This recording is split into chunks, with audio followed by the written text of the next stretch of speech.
Dan masih banyak lagi kitab-kitab yang menjelaskan tentang Isra wal Mi'raj. Berpegang teguh kepada kitab-kitab salaf tersebut, baca kitab-kitab tersebut, maka engkau akan mendapatkan lubab intisari daripada Isra wal Mi'raj. Engkau akan mendapatkan hikmah, i'tibar, intifa, manfaat, pelajaran daripada kisah Isra wal Mi'rajnya baginda Nabi besar Muhammad sallallahu alaihi wasallam.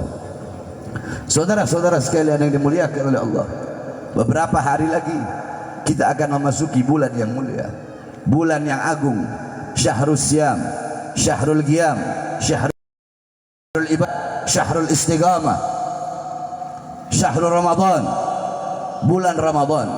Ramadan itu dari kata Ramadan yang artinya panas. Karena kalau bulan Ramadan itu di Mekah itu di Haramain pasti cuacanya panas. Makanya Ramadan diambil dari kata Ramadan yang artinya panas. Ini biar kalian tahu, saya jelaskan kepada kalian apa-apa yang harus kalian persiapkan untuk masuk bulan Ramadan. Makanya dia menjadi ngomong, saya punya cuma waktu sedikit. Dan apa-apa yang saya sampaikan kepada kalian adalah apa-apa yang ingin saya sampaikan kepada kalian. Apa yang saya sampaikan kepada kalian adalah apa-apa yang saya izinkan untuk kalian dengar. Adapun yang tidak saya izinkan untuk kalian dengar masih lebih banyak, saudara-saudara. Nah, saudara-saudara, beberapa hari lagi kita akan memasuki bulan yang penuh dengan kemuliaan, bulan yang penuh dengan keutamaan, bulan yang dimana bulan tersebut di dalamnya terdapat kemuliaan-kemuliaan, keutamaan-keutamaan, keagungan-keagungan yang hanya Allah berikan kepada kita sebagai umat Nabi besar Muhammad SAW. Mulai dari perlipat gandaan amal. Jadi jangan kita pikir umat-umat terdahulu itu mendapatkan perlipat gandaan amal, enggak. Umat-umat terdahulu mereka tidak mendapatkan perlipat gandaan amal. Perlipat gandaan amal hanya didapatkan oleh kita sebagai umat baginda Nabi besar Muhammad. Apalagi di bulan Ramadan, satu rakaatmu sama seperti 100 rakaat di bulan yang lain. Allah lipat gandakan 100 rakaat sama seperti 1000 rakaat bulan yang lain. Satu ayat engkau baca di bulan Ramadan sama seperti 10 ayat di bulan-bulan yang lain. 10 ayat sama seperti 100 ayat di bulan-bulan yang lain. 100 ayat sama seperti 1000 ayat di bulan-bulan yang lain. 1 juz sama seperti 10 juz di bulan-bulan yang lain. Setiap hari Allah lipat gandakan amal ibadah apapun yang engkau lakukan di bulan Ramadan, baik siang, sore, malam, pagi, amal ibadah apapun yang engkau lakukan itu dilipat gandakan amalnya oleh Allah Subhanahu wa taala. Makanya para ulama, para aulia, orang-orang soleh kalau mau masuk bulan Ramadan mereka bahagia, mereka senang. Kenapa? Masuk bulan yang awaluhu rahmah wa awsatuhu maghfirah wa akhiruhu itqan minan nar. Bulan yang 10 hari pertamanya Allah beri rahmat dan kasih sayang Allah kepada hamba-hambanya. Saudara-saudara, berbicara tentang rahmat Allah, berbicara tentang kasih sayang Allah, rahmat Allah jangankan kepada kita umat Nabi Muhammad, terlalu jauh. Iblis, kamu tahu iblis dalam kitab Mukasyafatul Qulub lil Imam Ghazali dijelaskan setiap kurun 100 tahun itu Nabi Allah Adam Allah keluarkan dari sorga, kemudian iblis Allah keluarkan dari neraka, dan Allah pertemukan di satu tempat yang di tempat itu hanya Allah yang tahu. Kemudian Allah perintahkan kepada iblis, wahai iblis, sujud engkau kepada Adam, aku ampuni dosa-dosamu. Akan tetapi iblis lebih memilih di neraka daripada harus sujud kepada Adam alaihissalam. Lihat bagaimana rahmatnya Allah, bagaimana kasih sayangnya Allah. Bahkan iblis yang jelas-jelas terlaknat, makhluk paling laknat, makhluk paling terkutuk, masih Allah beri kesempatan saudara-saudara untuk bertaubat kepada Allah Subhanahu wa taala. Bahkan bukan hanya semasa hidup Nabi Adam. Nabi Adam sudah wafat, Nabi Adam sudah meninggal. Di zaman Nabi Allah Musa alaihi salam datang iblis kepada Nabi Musa, dan Nabi Musa berkata, dan iblis berkata, wahai Musa, engkau adalah kalimullah, engkau adalah nabi yang berbicara dengan Allah. Sampaikan kepada Allah, aku ingin bertaubat, aku ingin minta ampun. Nabi Musa menyampaikan kepada Allah, apa kata Allah? Wahai Musa, sampaikan kepada iblis, jikalau iblis mau aku ampuni dosa-dosanya, maka perintahkan, suruh iblis sujud di kuburnya Adam. Tetap perintah Allah, sujud kepada Adam. Adam udah mati, sujud di kuburnya Adam. Apakah iblis lebih memilih sujud di kuburnya Adam? Apa kata iblis? Adam hidup saja saya tidak mau sujud, apalagi Adam sudah mati, apalagi Adam udah jadi bangkai. Itu iblis dan rahmat Allah Subhanahu wa taala. Saudara-saudara, 10 hari pertama bulan Ramadan Allah berikan rahmatnya, kasih sayangnya. 10 hari kedua Allah berikan pengampunan-pengampunannya. 10 hari terakhir atau 9 hari terakhir Allah Subhanahu wa bebaskan hamba-hambanya dari api nerakanya Allah Subhanahu wa taala. Bulan Ramadan, bulan yang di dalamnya turun Al-Qur'an, An-Nurul Mubin wa Dzikrul Hakim wa Shiratul Mustaqim. Bulan yang penuh dengan kemuliaan, bulan yang penuh dengan keutamaan, bulan peperangan. Saudara-saudara, loh Beb, kok bisa bulan peperangan? Ya, bulan peperangan.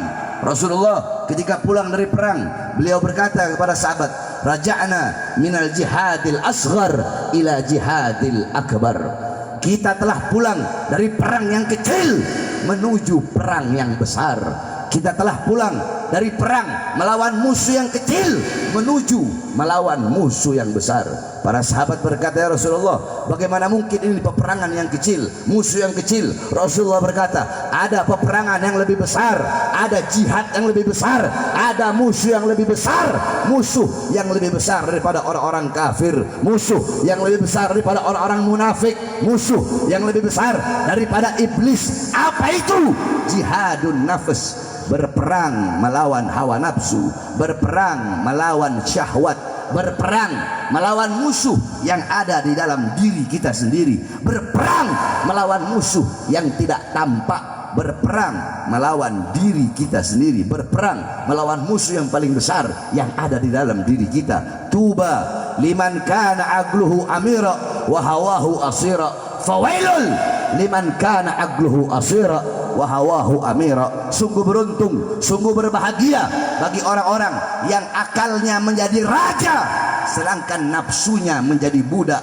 Sungguh beruntung, berbahagialah engkau ketika akalmu menguasai hawa nafsu, ketika akalmu menjadi raja dan nafsumu menjadi budak, ketika akalmu menjadi raja, nafsumu menjadi budak, ketika akalmu menguasai hawa nafsumu, akalmu menguasai syahwatmu, sehingga akalmu mendorong engkau kepada perkara-perkara yang baik, perkara-perkara yang taat, mendorong engkau kepada keimanan, mendorong engkau kepada jalan ilmu, jalan amal, jalan wara', jalan khauf, jalan takwa, jalan ikhlas, jalan sabar, jalan istiqamah, jalan suhud, jalan qanaah, jalan ketakwaan, jalan untuk engkau mengalirkan air mata rasa takut kepada Allah, tidak pernah merasa aman dari azab dan siksa Allah Subhanahu wa taala. Dan sebaliknya, sungguh celaka, sungguh rugi bagi orang-orang yang akalnya menjadi budak sedangkan nafsunya menjadi raja. Akalnya dikuasai oleh hawa nafsunya, hawa nafsu menguasai akal, hawa nafsu memperbudak akal, hawa nafsu mengendalikan akal, sehingga hawa nafsunya mendorong dia kepada perkara-perkara yang menjauhkan dia dari Allah, memutuskan hubungan dia dengan Allah, perkara-perkara maksiat, mungkarat, dalalat, sayyiat, mukhalafat yang mendorong dia kepada jalan kegelapan, jalan kebodohan, jalan jauh dari Allah, jalan jauh dari ulama, jalan jauh dari Rasulullah, buta Al-Quran, buta Islam, buta iman, condong hatinya kepada orang-orang yang dimurkai oleh Allah, condong hatinya kepada orang-orang yang memakai pakaian-pakaian yang dimurkai oleh Rasulullah SAW, condong hatinya kepada orang-orang barat, kepada orang-orang barat, kepada orang-orang yang tidak menuhankan Allah Subhanahu wa taala, condong hatinya kepada orang-orang fasik, condong hatinya kepada orang-orang yang wajahnya gelap, tidak memiliki cahaya Allah, wajahnya sepi dari rahmat dan cahaya Allah Subhanahu wa taala. Ketika hawa nafsu syahwat menundukkan kau punya akal, maka engkau akan dibawa ke jalan tersebut. Nah, kita manusia adalah hamba yang sempurna, saudara-saudara. Malaikat itu punya akal, tapi malaikat tidak memiliki nafsu. Makanya malaikat tidak pernah berbuat dosa kepada Allah, melanggar perintah Allah, selalu taat, selalu patuh kepada Allah. Kenapa? Malaikat tidak punya nafsu dan malaikat hanya memiliki akal. Sebaliknya, binatang binatang itu punya akal, binatang punya nafsu, tapi binatang tidak punya akal. Otak binatang punya, tapi akal binatang tidak punya, saudara-saudara. Saking begitu mulianya akal, saking begitu agungnya akal, sampai-sampai ikhtilaf para ulama, berbeda para ulama, mana yang lebih mulia, akal atau ilmu yang lebih mulia. Bagi ulama yang mengatakan akal lebih mulia daripada ilmu, karena dengan akal lah seseorang bisa memahami ilmu, dan dengan akal lah, al-akal mambaul ilm, akal adalah tempatnya ilmu. Malam hari ini pakai kau punya akal, jangan pakai kau punya mulut, saudara-saudara. Jangan ngomong, pakai kau punya akal, cerna apa-apa yang saya sampaikan kepada engkau. Nah, saudara-saudara sekalian, malaikat punya malaikat punya akal, nggak punya nafsu. Binatang punya nafsu, nggak punya akal. Kita manusia sempurna, apa-apa yang tidak dipunya oleh malaikat kita punya. Apa itu? Yang tidak dipunya oleh malaikat kita punya. Apa itu? Jawab yang keras. Apa itu? Ibu-ibu, apa itu? Yang tidak dipunya oleh malaikat tapi kita punya. Apa itu? Nafsu. Apa-apa yang dipunya oleh binatang, apa-apa yang tidak dipunya oleh binatang tapi kita punya. Apa itu? Binatang nggak punya tapi kita punya akal. Jadi binatang wajar kalau ada kambing dia mau makan rumput orang lain, wajar. Dia nggak tahu mana halal, mana haram, mana baik, mana buruk. Mana ada kambing belajar di sekolah? Ada kambing belajar di sekolah? Wajib bagi kambing untuk mondok, wajib. Ya, harus kambing ngaji, wajib. Harus kambing jadi santri, harus. Enggak. Kenapa? Karena binatang. Awaluhu turab wa akhiruhu turab. Awalnya tanah, kembali kepada tanah. Enak binatang itu, nggak ada hisab, nggak ada hitung-hitungan. Di akhirat nggak ditanya sama Allah. Di akhirat nggak ada dimintai pertanggungjawaban oleh Allah. Awalnya tanah, dia kembali ke tanah. Sedangkan kita awaluhu turab wa akhiruhul hisab wan nar wal azab. Kita awalnya tanah, tapi tempat kembali kita adalah hisab, hitung-hitungan atas amal-amal perbuatan yang telah kita lakukan di muka bumi Allah. Binatang awalnya tanah, kembali ke tanah. Kenapa? Karena tidak punya akal. Saya tanya, jawab yang keras. Apakah nanti Allah bakal tanya, hei binatang, sudahkah kamu sholat? Allah nanya gitu nggak? Jawab yang keras. Allah nanya gitu nggak? Hei binatang, sudahkah kau puasa? Allah nanya gitu nggak? Hei binatang, kenapa engkau maling uang rakyat? Allah nanya gitu. Wei binatang, kenapa engkau pagar itu laut seakan-akan laut punya nenek moyang kamu? Allah bakal nanya gitu. Allah bakal nanya gitu. Allah tanya, binatang, kenapa kamu bisa disuap? Kenapa kamu bisa disogok? Kenapa kamu memiskinkan rakyat, menderitakan rakyat? Kenapa kamu mengeluarkan keputusan-keputusan dan peraturan-peraturan yang menyiksa rakyat? Allah bakal tanya begitu. Allah bakal tanya begitu. Apakah Allah bakal tanya, hei binatang, kenapa kau jual ayat-ayatku demi kepentingan perutmu? Allah bakal tanya begitu. Hei binatang, kenapa engkau jadi kera-kera bersorban? Allah bakal tanya begitu. Hei binatang, kenapa engkau jual Al-Quran, kau jual hadis? Kenapa kau jual agama? Kenapa kau jual dakwah? Kenapa kau jual masjid? Kenapa kau jual majlis-majlis taklim, majlis-majlis sholawat? Kenapa kau jual bendera-bendera Islam? Engkau jual demi kepentingan perutmu, demi kepentingan jabatanmu, dan demi kepentingan politikmu. Apakah Allah bakal nanya seperti itu?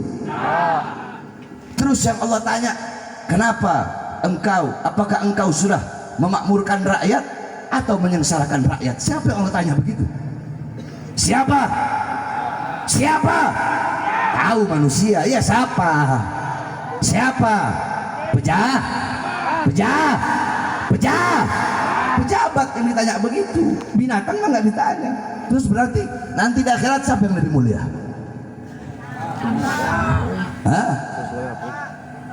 Binatang lebih mulia daripada kita, saudara-saudara. Terus makanya jangan merasa diri kita lebih mulia.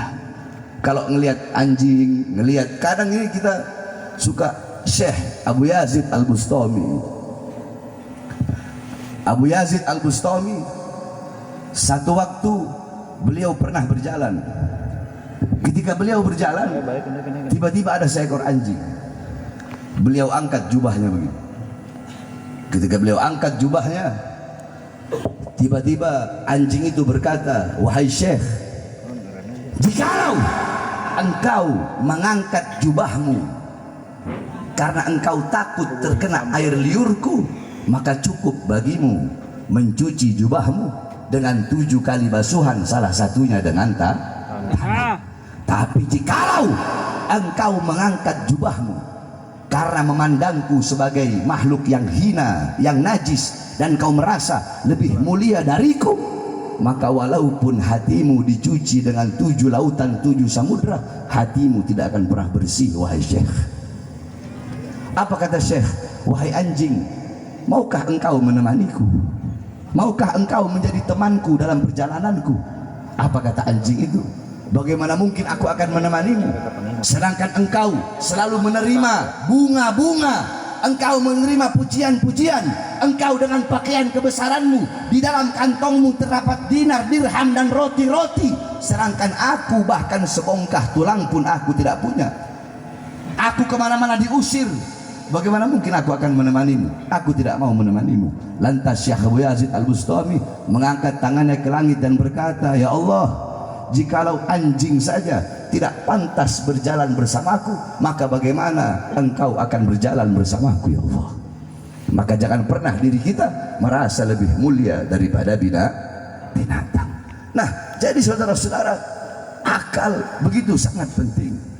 Makanya jangan jadikan akal kita sebagai budak. Akal yang harus memperbudak hawa nafsu, akal yang harus memperbudak syahwat. Anna syahwata tusayyirul muluka abida, was sabra yusayyirul abida muluka. Alam tara Yusuf wa Zulaikha. Perhatikan, sesungguhnya hawa nafsu, sesungguhnya syahwat bisa menjadikan raja menjadi budak, sedangkan kesabaran bisa menjadikan budak menjadi raja. Alam tara Yusuf wa Zulaikha. Semuanya ikuti saya. Bismillahirrahmanirrahim. Anna syahwata tusayyirul muluka abida